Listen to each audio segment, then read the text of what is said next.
जय हिंद। आप सभी आर्मी वर्दी लवर्स का आपके अपने चैनल में एक बार फिर से स्वागत है।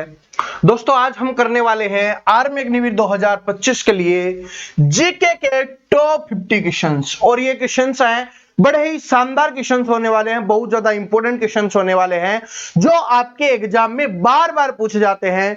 आर्मी अग्निवीर के लिए बहुत ही अच्छे क्वेश्चंस हैं, और आज देखते हैं कि आप में से कौन कौन है 50 में से 40 प्लस क्वेश्चन सही करता है।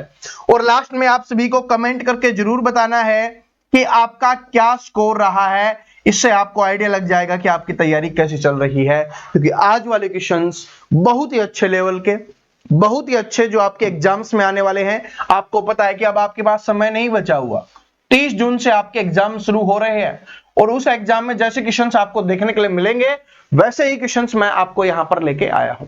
तो क्लास को ध्यान से देखना, और सभी का आंसर है बड़े ध्यान से आपको करना है, कोई जल्दबाजी नहीं करनी, क्योंकि यहां पर जल्दबाजी करोगे तो पेपर में भी जल्दबाजी करोगे, और जल्दबाजी में गलत हो गया तो फिर आपका क्या हो जाएगा, बहुत बड़ा नुकसान हो जाएगा।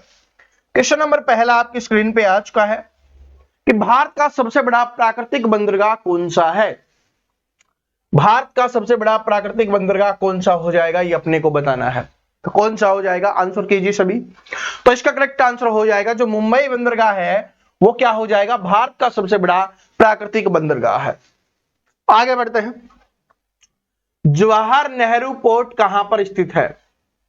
जवाहरलाल नेहरू पोर्ट है, ये कहां पर स्थित है, ये अपने को बताना है। क्वेश्चन नंबर 2 है आपका, जवाहरलाल नेहरू पोर्ट है वो कहां पर स्थित है। आप सभी आंसर कीजिए, बहुत प्यारा क्वेश्चन है। जवाहरलाल नेहरू पोर्ट, तो सबसे पहले मैंने आपको क्या बताया था कि एग्जाम में क्या लगाने हैं, आपको तुक्के लगाने हैं।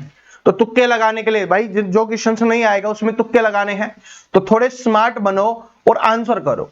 अगर आता है तो आंसर कर दो, नहीं आता तो तुक्के लगाने की कोशिश करो, क्योंकि प्रैक्टिस आपको यहीं से करनी है। एक स्टूडेंट पूछ रहा था, कमेंट आया था मेरे पास कि सर जी हम इतनी तैयारी कर रहे हैं, इतनी मेहनत कर रहे हैं, आप हमें तुक्का लगाना सिखा रहे हो। तो मैं एक बात बताऊंगा कि भाई आप सभी ने है ना 50 में से 40 प्लस आप स्कोर कर लोगे। मैं मानता हूं 50 में से 45 प्लस क्वेश्चंस आपने सही कर लिए। अरे छोड़ो, आपने 48 क्वेश्चन सही कर लिए, है ना, 48 क्वेश्चन सही कर लिए, प्लस छोड़ो 48 क्वेश्चन सही कर लिए। लेकिन जो 2 क्वेश्चन बचे हुए हैं वो अगर तुक्के लगाने से उनमें एक सही हो जाता है तो क्या आपका कोई नुकसान होगा। भाई आपने पूरी मेहनत कर ली, बहुत अच्छा पढ़ लिया, क्या कोई नुकसान होगा, क्यों कि नेगेटिव मार्किंग नहीं है। तो अगर दोनों के दोनों गलत भी हो गए तो भी क्या नुकसान होगा, नहीं होगा। तो ये मूर्खता मत किया करो, छोटे बच्चों की तरह लड़ा मत करो। अगर आपने विश्वास दिखाकर हमारे साथ जुड़े हुए हो, पढ़ रहे हो, ठीक है, सीख रहे हो, क्योंकि कल तुक्के लगाने के लिए जो वो स्टूडेंट ज्यादा आए थे ना, जो क्या है पढ़ते तो कम है, लेकिन उनको लगा कि हाँ तुक्कों से ही सब कुछ बन जाएगा। लेकिन जो समझदार थे उनको पता चल गया कि सर क्या समझाना चाह रहे हैं, कि मेहनत मैंने करवा दी है, आप सभी ने मेहनत कर ली है, लेकिन जो क्वेश्चंस नहीं आएंगे उनमें आपको तुक्के लगाने हैं। ठीक है, चलो। तो इसका करेक्ट आंसर क्या हो जाएगा, जवाहरलाल नेहरू पोर्ट कहां पर स्थित है, तो ये हो जाएगा महाराष्ट्र में स्थित हो जाएगा। कहां पर, महाराष्ट्र, मुंबई में स्थित हो जाएगा। महाराष्ट्र में, सॉरी मुंबई नहीं, महाराष्ट्र राज्य हो जाएगा। राज्य के बारे में हमसे पूछा है। विश्व की सबसे लंबी नदी कौन सी है। क्वेश्चन नंबर 3 है आपका, विश्व की सबसे लंबी नदी कौन सी है। बहुत अच्छा क्वेश्चन है, बार बार रिपीट होने वाला क्वेश्चन है। तो विश्व की सबसे लंबी नदी कौन सी हो जाएगी, नील नदी हो जाएगी। लेकिन अगर नील नदी आपको ऑप्शन में ना दिया जाए तो फिर कौन सी हो जाएगी, अमेजन नदी हो जाएगी। और भारत में हमसे पूछे तो कौन सी हो जाएगी, गंगा नदी हो जाएगी। तो ये अपने को याद रख लेना है। और भारत की सबसे पवित्र नदी भी कौन सी है, गंगा नदी है, ये भी अपने को ध्यान रख लेना है। आगे बढ़ते हैं, गंगा नदी किस सागर में गिरती है। देखो हमने गंगा नदी की बात की तो वो क्वेश्चंस तो आ गया, लेकिन एग्जाम्स में ऐसे पूछेगा कि गंगा नदी है वो कौन से सागर में जाकर गिरती है, ये अपने को बताना है। भारत की सबसे लंबी नदी, भारत की सबसे पवित्र नदी, ठीक है, तो आपको बताना है कि ये कौन से सागर में जाकर गिरती है। तो ये जो हमारी बंगाल की खाड़ी है वहां पर जाकर गिरती है। कहां पर गिरती है, बंगाल की खाड़ी में जाकर गिरती है।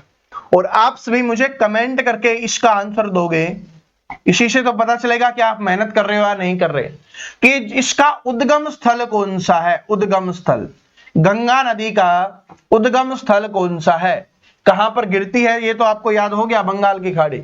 लेकिन इसका उद्गम स्थल कौन सा है वो आप सभी कमेंट करके बताओगे, और जिसको याद नहीं है कमेंट सेक्शन में देख लेना, क्योंकि बहुत प्यारे प्यारे मेहनत करने वाले स्टूडेंट का आंसर आ गया होगा। ठीक है, तो जिनको नहीं पता आंसर है कमेंट बॉक्स में देख लिया करो। ठीक है, ओणम किस राज्य का प्रमुख त्योहार है ये अपने को बताना है। त्योहारों से आपके एग्जाम्स में क्वेश्चन आएगा, एक पक्का पूछेगा, तो ध्यान से देखते रहो। ओणम किस राज्य का प्रमुख त्योहार है ये अपने को बताना है। तो इस टॉपिक को याद कर लेना जिसने अभी तक याद नहीं किया है, तो बहुत बार मैं आपको करवा चुका हूं। तो ओणम कहां क्या हो जाएगा, केरल का हो जाएगा। ओणम कहां का हो जाएगा, केरल राज्य का हो जाएगा। बिहू त्योहार किस राज्य से संबंधित है। बिहू बहुत प्रसिद्ध त्योहार है, और जब से 2014-15 की बात करें तब से मैं एग्जाम्स में ये देख रहा हूं, बार बार ये क्वेश्चन आया है, हर एग्जाम्स में आता है, हर लेवल के एग्जाम्स में पूछा गया क्वेश्चन है। ठीक है, तो बिहू का जो त्योहार है वो कहां पर मनाया जाता है, असम में। असम का क्या हो जाएगा, बिहू हो जाएगा। आगे बढ़ते हैं। विश्व व्यापार संगठन WTO का मुख्यालय कहां पर है। वर्ल्ड ट्रेड ऑर्गेनाइजेशन, इसका मुख्यालय कहां पर है। तो WTO की फुल फॉर्म भी याद कर लेना, वर्ल्ड ट्रेड ऑर्गेनाइजेशन आपका यहां पर हो जाएगा। और इसका मुख्यालय बताना है, तो इसका मुख्यालय कहां पर है, जिनेवा में हो जाएगा। कहां पर है इसका मुख्यालय, जिनेवा में। और ये भाई इंपॉर्टेंट क्वेश्चन है, मैं आपको बता रहा हूं, यहां पर जितने भी क्वेश्चंस कर रहे हैं बहुत ही शानदार, बहुत ही इंपॉर्टेंट होने वाले हैं। तो एक भी क्वेश्चंस को मिस आपको नहीं करना। अगर याद है तो ठीक है, नहीं है तो आज याद कर लेना, क्योंकि आज याद होगा नहीं होगा उससे ज्यादा फर्क नहीं पड़ेगा, लेकिन एग्जाम में अगर याद नहीं होगा ना तो उससे फर्क पड़ जाएगा। ठीक है, चलो। नाटो का पूरा नाम क्या है। नाटो, नाटो आपने सुना होगा ना, नाटो। ठीक है, तो अभी हुआ भी था। तो नाटो का क्या नाम है, नॉर्थ अटलांटिक ट्रेटी ऑर्गेनाइजेशन। ठीक है, नॉर्थ अटलांटिक ट्रेटी ऑर्गेनाइजेशन यहां पर हो जाएगा। इसकी फुल फॉर्म आपसे पूछी है नाटो की, तो नॉर्थ अटलांटिक ट्रेटी ऑर्गेनाइजेशन हो जाएगा। और ये वो RRR मूवी वाला सॉन्ग नहीं है, नाटो नाटो नाटो। ठीक है, इसमें चलो, ये है इंपॉर्टेंट क्वेश्चन। हिंडन एयरबेस कहां स्थित है। हिंडन एयरबेस, क्योंकि इस बार क्या है कि एयरबेस है, काफी चर्चा में रहे हैं। ठीक है, तो आपको बताना है कि हिंडन एयरबेस कहां पर स्थित है। और एक चीज बता देता हूं आपको, आपसे उधमपुर पूछा जा सकता है। ठीक है, रुक जा भाई, क्या चाहता है तू। ठीक है, उधमपुर, आपसे उधमपुर पूछा जा सकता है कि ये कहां पर है। तो ये J&K में हो जाएगा। कहां पर हो जाएगा, J&K में हो जाएगा। तो हिंडन एयरबेस कहां पर स्थित है ये अपने को बताना है, हिंडन एयरबेस।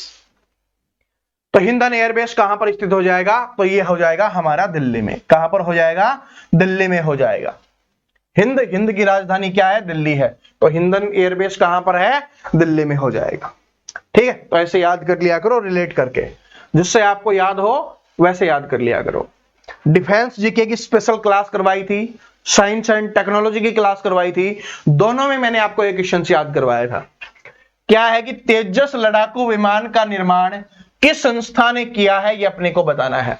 तेजस, तो तेजस क्या है, मैंने एक सॉन्ग सुना के भी याद करवाया था। कैसे कि तेजस क्या है, ऐसे एग्जाम्स में आएगा कि तेजस क्या है, तो तेजस क्या है, लड़ाकू विमान है। तो कौन सा सॉन्ग, लड़ाकू विमान है, ऐसे गाया था ना। हाँ, तो आपके लिए सिंगर भी बनना पड़ता है, क्या करे। तो इसका क्या हो जाएगा, तेजस है वो किसके द्वारा बनाया गया है, HAL के द्वारा बनाया गया है। HAL के द्वारा बनाया गया। इसके फुल फॉर्म तो आप सभी को पता ही है। ठीक है, PTI की स्थापना कब हुई ये अपने को बताना है। और PTI की फुल फॉर्म क्या है, प्रेस ट्रस्ट ऑफ इंडिया। जो प्रेस है ना अपनी, press trust of India, media की बात हो रही है। ठीक है, प्रेस ट्रस्ट ऑफ इंडिया की स्थापना कब की गई थी, तो इसकी स्थापना है वो की गई थी सन 1949 में। कब की गई थी, सन 1949 में है इसकी स्थापना की गई थी, PTI की, प्रेस ट्रस्ट ऑफ इंडिया। ठीक है जी। और क्योंकि संविधान है 1949 में बनकर तैयार हो रहा था, तो प्रेस की स्वतंत्रता से रिलेटेड भी उस समय लिखा गया था। वैसे प्रेस आजकल पता ही है कि कैसा काम कर रही है आप सभी को, लेकिन जो इंपोर्टेंट है ना उसको छोड़ो, ठीक है, वो तो करेगी, हम उसका बदल नहीं सकते, ठीक है। हमें ये याद रख लेना है कि फुल फॉर्म से आपके एग्जाम्स में एक क्वेश्चन पक्का आएगा। मैं बहुत सारी फुल फॉर्म आपको याद करवा रहा हूं, और जब लास्ट दिन होगा ना भाई, 30 से एग्जाम स्टार्ट है, 29 जून को टेलीग्राम पे और इंस्टाग्राम पे मैं डाल दूंगा कुछ फुल फॉर्म जो आपसे पूछी जा सकती हैं, ठीक है। उनकी लिस्ट आपको मिल जाएगी 29 जून को, ठीक है। और वैसे अगर भूल जाऊं तो याद दिला देना, 29 जून को जो सुबह वाली क्लास आएगी ना उसमें। वैसे मैं भूलूंगा नहीं, क्योंकि मेरा टारगेट है आप सभी का सिलेक्शन करवाना, लेकिन फिर भी याद दिलवा देना, ठीक है। चलो, रॉयटर्स समाचार एजेंसी का मुख्यालय कहां है? क्योंकि एक क्वेश्चन आएगा फुल फॉर्म से, तो उस समय ताजा रिवीजन किया हुआ होगा तो याद रह जाएगा। तो रॉयटर्स समाचार एजेंसी का मुख्यालय कहां पर स्थित है? तो इसका मुख्यालय है लंदन में। कहां पर स्थित है भाई? लंदन में है, ठीक है। प्रमुख संगठन और उनके मुख्यालय से एक क्वेश्चन आएगा। कल भी मैंने आपको बहुत सारे याद करवाए थे, ठीक है, और आज मैंने टेलीग्राम पे डाला है सुबह सुबह। आज ये क्लास थोड़ी लेट हुई तो इसलिए मैंने टेलीग्राम पे डाल दिया कि भाई पढ़ लो, क्योंकि पढ़ना जरूरी है। मेरी क्लास नहीं आ रही तो मैंने जो नोट्स दिए हैं आप उनसे पढ़ लो, क्योंकि सिलेक्शन लेना है अपने को। कांजीरंगा राष्ट्रीय उद्यान किस राज्य में है?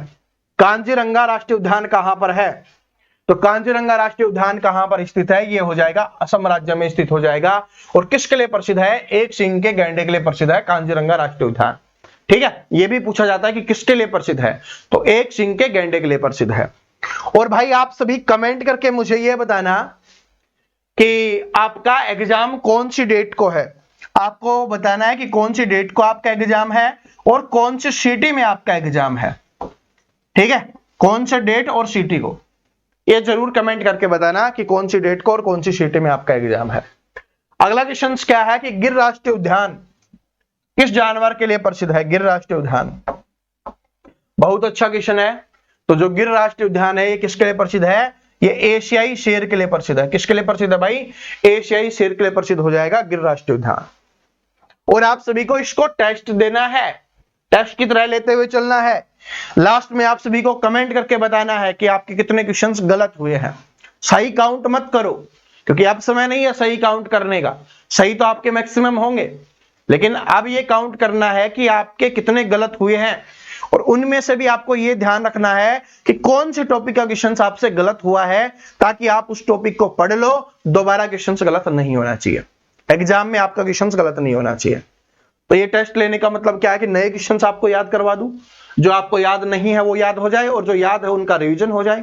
जो आपको पता है कि यार ये मुझे नहीं आता, ये टॉपिक नहीं आता, लेकिन एग्जाम में आता है, तो उस टॉपिक को आप पढ़ सको। इस बात को नोट कर लेना, ठीक है जी। चलो, सोमनाथ मंदिर किस राज्य में स्थित है? मोस्ट इंपोर्टेंट क्वेश्चंस, और मंदिर से आपके एग्जाम्स में आएगा, और मैं मंदिर आपको करवा भी चुका हूं। तो सोमनाथ मंदिर है वो कौन से राज्य में स्थित हो जाएगा? तो सोमनाथ मंदिर है भाई गुजरात राज्य में। कहां पर है? गुजरात राज्य में हो जाएगा सोमनाथ मंदिर, ठीक है। विरूपक्षा मंदिर किस स्थान पर है? विरूपक्षा, विरूपाक्ष या विरूपक्षा एक मूवी भी आई थी इसके ऊपर, ठीक है। विरूपाक्ष मंदिर, ऐसा ही मैंने बताया था जब मंदिर करवाया था कि मूवी आई थी। तो अब तो आंसर कर दो, कहां पर हो जाएगा? हम्पी कर्नाटक में। कहां पर है? हम्पी कर्नाटक में हो जाएगा, ठीक है। विरूपाक्ष मंदिर कहां पर है? हम्पी और कर्नाटक में। और एग्जाम्स में यह भी आ सकता है कि हम्पी कहां पर स्थित है, तो कर्नाटक में हो जाएगा, ठीक है। जैन धर्म के अंतिम तीर्थकर कौन थे, ये अपने को बताना है। जैन धर्म, बौद्ध धर्म, सिख धर्म टॉपिक पढ़ाया हुआ है, वहां से क्वेश्चंस आपके आएगा। तो जैन धर्म के अंतिम तीर्थकर कौन हो जाएंगे? तो महावीर स्वामी है, वो जैन धर्म के अंतिम तीर्थकर हो जाएंगे। और कौन से नंबर के थे ये? 24वें नंबर के थे, ठीक है। 23वें नंबर के भी आपके एग्जाम्स में आया है कि जैन धर्म के 23वें तीर्थकार कौन थे, तो वो हो जाएंगे 23वें पार्श्वनाथ जी, ठीक है। पार्श्वनाथ जी क्या हो जाएंगे? 23वें हो जाएंगे। और अंतिम 24वें कौन से हो जाएंगे? महावीर स्वामी जी हो जाएंगे। आपसे पहला पूछा जाए तो ऋषभदेव जी हो जाएंगे, ठीक है। जैन धर्म के प्रथम, वो भी पूछा जाता है, तो ऋषभदेव हो जाएगा भाई। पैगंबर मोहम्मद का जन्म कहां हुआ? पैगंबर मोहम्मद का जन्म कहां पे हुआ? भाई जैन धर्म, सिख धर्म, बौद्ध धर्म से क्वेश्चंस आते हैं, सनातन धर्म, हिंदू धर्म से भी क्वेश्चंस आते हैं, उनसे त्योहारों से रिलेटेड क्वेश्चंस पूछ लेता है, ठीक है। लेकिन आपसे यहाँ पर ये वाला क्वेश्चंस भी एग्जाम्स में आ सकता है, तो याद कर लेना, ठीक है। अभी हाल ही में कुछ क्वेश्चन एग्जाम्स में पूछा गया है, तो इसलिए मैं बता रहा हूं। पैगंबर मोहम्मद का जन्म कहां पर हुआ? तो जो पैगंबर मोहम्मद है उनका जन्म कहां पर हुआ था भाई? मक्का में हुआ था, ठीक है। मक्का आपको पता ही होगा कि प्रसिद्ध स्थान है मुस्लिम धर्म के लिए, ठीक है, पवित्र स्थान है। जगदीश चंद्र बोस किस क्षेत्र से संबंधित है? जगदीश चंद्र बोस इंपॉर्टेंट क्वेश्चन है, क्योंकि ऐसे क्वेश्चंस आप कम पढ़ते हो और एग्जाम्स में आ जाए तो बहुत कम स्टूडेंट को आता है, तो आप करोगे तो अच्छा रहेगा, ठीक है। तो जगदीश चंद्र बोस है किस क्षेत्र से संबंधित है? भाई जिनको नहीं आता, ठीक है, उनसे ज्यादा आप करोगे तभी तो आप टॉप पे आओगे। कट ऑफ का मतलब क्या होता है कि टॉप के स्टूडेंट जिन्होंने बाकी स्टूडेंट से ज्यादा क्वेश्चंस किए हैं, जो बाकी स्टूडेंट ने नहीं किए वो इन्होंने किए हैं, इसलिए टॉप पे आ गए, तो कट ऑफ में उन्हीं का नंबर आएगा। और कट ऑफ है इस बार ज्यादा जाने वाली है, डरा नहीं रहा, चेतावनी दे रहा हूं, सजग हो जाओ, क्योंकि जब नेगेटिव मार्किंग नहीं होती है तो कट ऑफ है वो अपने आप ऊपर चली जाती है। और इस बार क्या हुआ है भाई, स्टूडेंट मेहनत भी ज्यादा कर रहे हैं, टीचर भी ज्यादा मेहनत करवा रहे हैं, आप कहीं से देख लेना। और पिछली बार वर्दी लवर्स भी नहीं था, तो इस बार वर्दी लवर्स भी आ गया है, ठीक है, तो इसलिए भी कट ऑफ ज्यादा जाने वाली है, ठीक है। हाँ, इस बात को सीरियस ले रहे हो? बिल्कुल लेना है, ठीक है, बिल्कुल लेना है, क्योंकि हमने बहुत अच्छे तैयार तैयार किए हैं जो एग्जाम्स को फोड़ने वाले हैं। जब एग्जाम दे के आएंगे, रिजल्ट आएगा, तब बताएंगे आपको। तो जगदीश चंद्र बोस है वो किस क्षेत्र से संबंधित हो जाएंगे? तो ये है भाई वनस्पति विज्ञान से। किससे हो जाएंगे? वनस्पति विज्ञान से। ये क्वेश्चंस मैं पहले भी आपको करवा चुका हूं। मिसाइल मैन ऑफ इंडिया किसे कहा जाता है? मिसाइल मैन ऑफ इंडिया, तो मिसाइल मैन ऑफ इंडिया कहा जाता है डॉक्टर एपीजे अब्दुल कलाम जी को। डॉक्टर एपीजे अब्दुल कलाम जी को कहा जाता है। सीवी रमन जी हैं जिनको भौतिकी में क्या मिला था?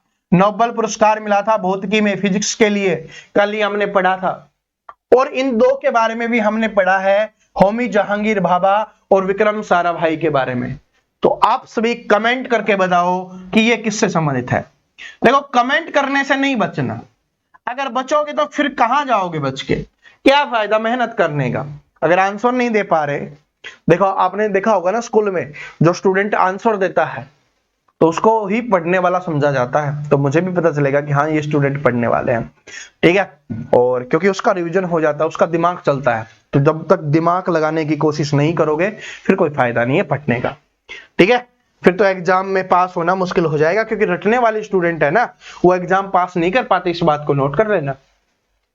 भारत का राष्ट्रीय पक्षी कौन हो जाएगा? ये तो सबसे आसान है, मोर है, लेकिन एग्जाम्स में आता है आर्मी के में, तो इसलिए मैंने आपको बता दिया है। आपको बताना है कि राष्ट्रीय फूल कौन सा हो जाएगा।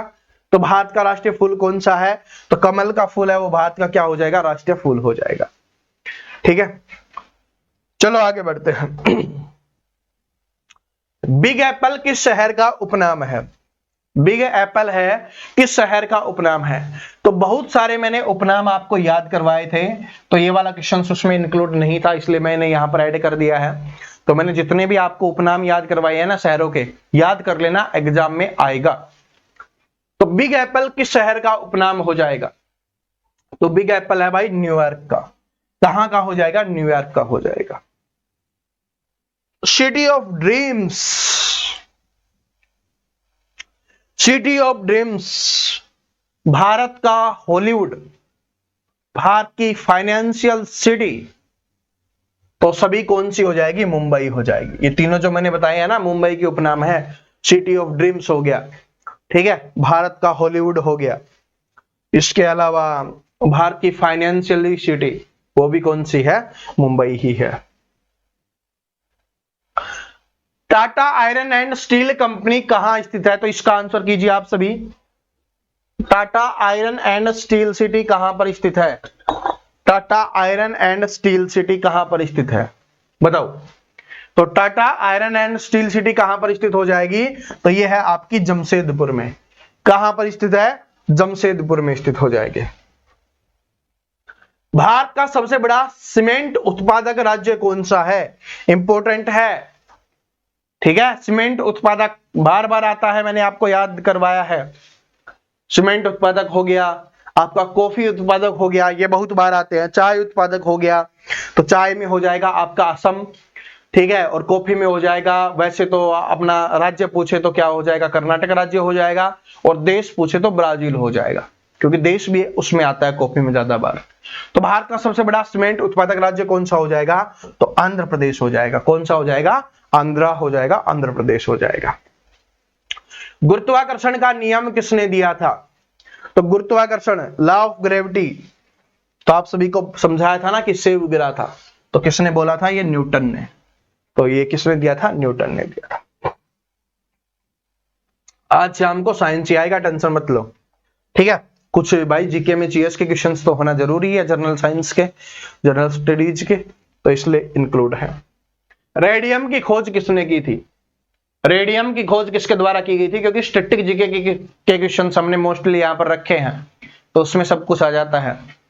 तो रेडियम की खोज किसने की, तो रेडियम की खोज है मैरी क्यूरी, मैडम क्यूरी के द्वारा की गई थी। किसके द्वारा, मैडम क्यूरी या मैरी क्यूरी के द्वारा की गई थी।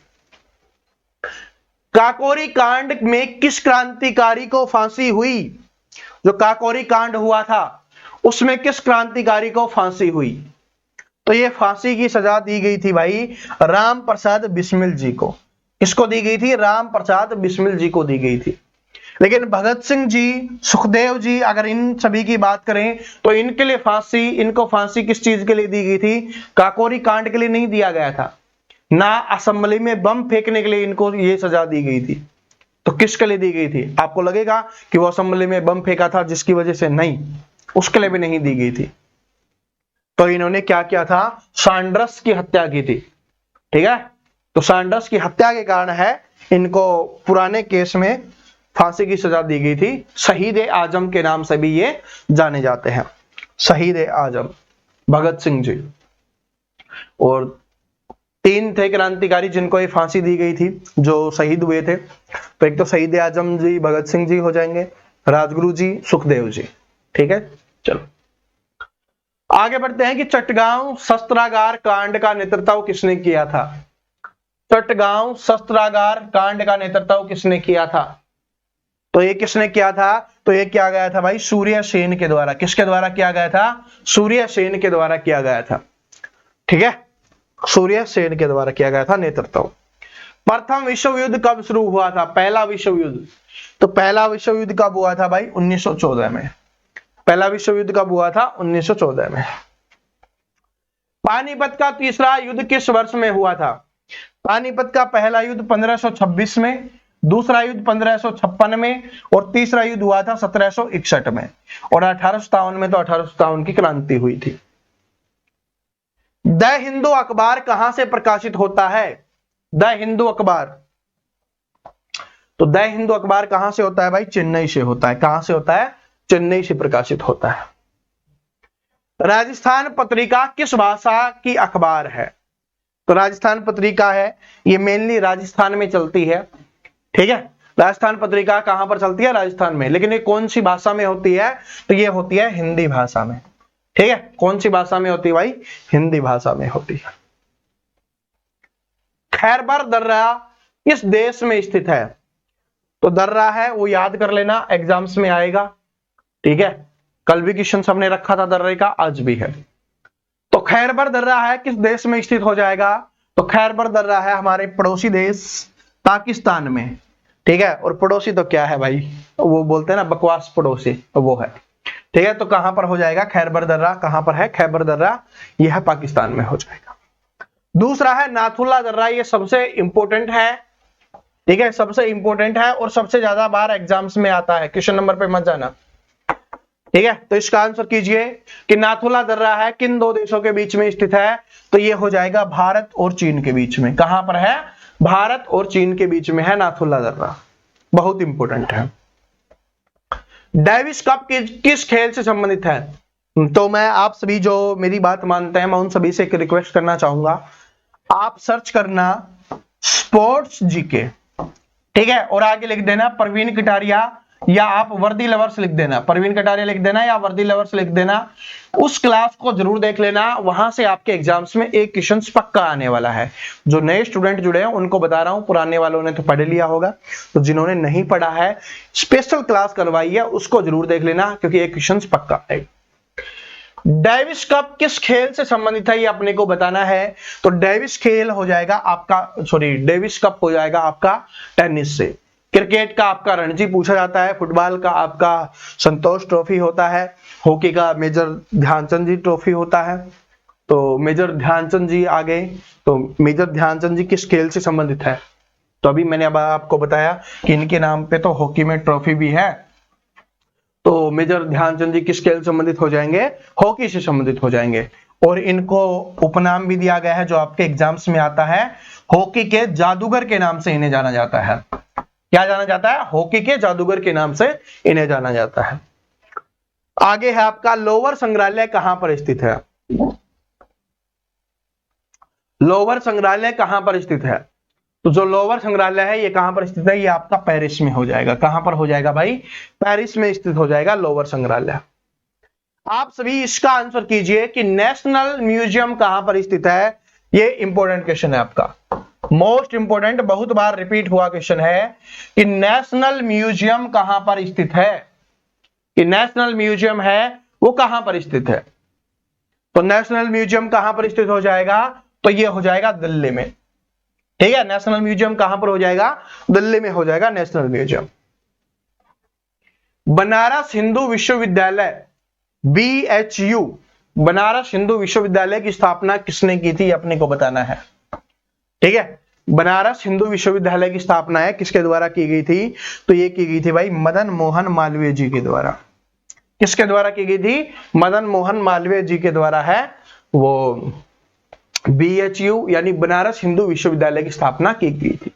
तो जो हमारे जो समाज सेवी रहे हैं उनके द्वारा जो भी स्थापना की गई है सारे के सारे याद कर लेना, एग्जाम्स के लिए इंपॉर्टेंट है। आर्य समाज हो गया, ब्रह्म समाज हो गया, ठीक है, इस तरीके के क्वेश्चंस, सती प्रथा हो गया, दहेज प्रथा हो गया, ठीक है, और भी बहुत सारी हैं, उन सभी के बारे में आप आराम से पढ़ लेना। अलीगढ़ मुस्लिम विश्वविद्यालय किस राज्य में स्थित है। तो जो अलीगढ़ मुस्लिम विश्वविद्यालय कहां पर स्थित हो जाएगा, यह है उत्तर प्रदेश में। कहां पर स्थित है, उत्तर प्रदेश में। अलीगढ़ मुस्लिम विश्वविद्यालय कहां पर स्थित हो जाएगा, यह हो जाएगा उत्तर प्रदेश में हो जाएगा। मलक्का जल डमरू मध्य किन दो सागरों को जोड़ता है। अब यहां पर दो मैं आपको जल डमरू मध्य याद करवाने वाला हूं, दोनों बहुत इंपॉर्टेंट है आपके एग्जाम के लिए। एक तो है आपका मलक्का जल डमरू मध्य किन दो सागरों को जोड़ता है, तो ये हिंद महासागर और प्रशांत महासागर को जोड़ता है। किसको जोड़ता है, हिंद महासागर और प्रशांत महासागर को जोड़ता है। दूसरे आपके एग्जाम्स में आता है कि पाक जल डमरू मध्य किन दो देशों के बीच में है। पाक जल डमरू मध्य, तो पाक जल डमरू मध्य से कंफ्यूज मत हो जाना, पाकिस्तान मत कर देना, इसका होगा भारत और श्रीलंका। क्या होगा, पाक जल डमरू मध्य भारत और श्रीलंका के बीच में स्थित है। टिहरी बांध किस नदी पर बना हुआ है। काल नदी घाटी परियोजनाएं याद करवाई थी ना, तो उसमें था ये। तो टिहरी बांध है वो कौन सी नदी पर बना हुआ है, तो ये बना हुआ है भागीरथी नदी पर। टिहरी बांध है कौन सी नदी पर बना हुआ है, भागीरथी नदी पर बना हुआ है, भागीरथी। भारत का सबसे ऊंचा बांध कौन सा है, भारत का सबसे ऊंचा बांध, तो वो भी कौन सा हो जाएगा, आपका टिहरी बांध हो जाएगा। भारत का सबसे ऊंचा बांध टिहरी बांध, जो कौन सी नदी पर बना हुआ है, भागीरथी नदी पर बना हुआ है, भागीरथी नदी पर। कल आपको पर्वत श्रृंखलाएं याद करवाई थी, उनकी चोटियां याद करवाई थी, तो अगर याद की होगी तो इसका आंसर आप सभी कमेंट करके बताओ कि माउंट एटना किस देश में स्थित है। कि माउंट एटना है वो कौन से देश में स्थित है, तो माउंट एटना स्थित हो जाएगा आपका इटली में। माउंट एटना है वो कौन से देश में स्थित है, इटली में स्थित है। आगे देखो, क्राकोटोवा ज्वालामुखी है, क्राकाटोवा जो ज्वालामुखी है वो कहां पर स्थित है, क्राकाटोवा ज्वालामुखी। तो जो क्राकाटोवा ज्वालामुखी है ये कहां पर स्थित है, ये इंडोनेशिया में है। ठीक है, इंपॉर्टेंट क्वेश्चन है, तो याद कर लेना, क्राकाटोवा ज्वालामुखी कहां पर है, इंडोनेशिया में है। राष्ट्रीय राजमार्ग 44 NH44 किन दो शहरों को जोड़ता है? तो ये हो जाएगा आपका श्रीनगर से कन्याकुमारी तक। कहां से? श्रीनगर से कन्याकुमारी तक हो जाएगा NH44, जो हमारा सबसे लंबा क्या हो जाएगा? NH हो जाएगा। ठीक है, आगे क्वेश्चन है कि गोल्डन क्वाड्रिलेटरल प्रोजेक्ट कितने शहरों को जोड़ता है? तो कितने शहरों को जोड़ता है? 4 शहरों को जोड़ता है। कौन कौन से शहरों को जोड़ता है वो आप याद कर लीजिए। दिल्ली हो जाएगा, मुंबई हो जाएगा, चेन्नई हो जाएगा, कोलकाता हो जाएगा। जो हमारे महानगर है ना, चारों के चारों, दिल्ली, मुंबई, चेन्नई, कोलकाता, उनको जोड़ने का काम ये करता है। तो इसलिए ये इंपॉर्टेंट है, याद रखिए। तो दोस्तों अगला क्वेश्चन है आपका, इस सुएज नहर किन दो सागरों को जोड़ती है? सुएज नहर है किन दो सागरों को जोड़ती है? आप सभी इसका आंसर कीजिए। ठीक है, सुएज नहर है किन दो सागरों को जोड़ती है?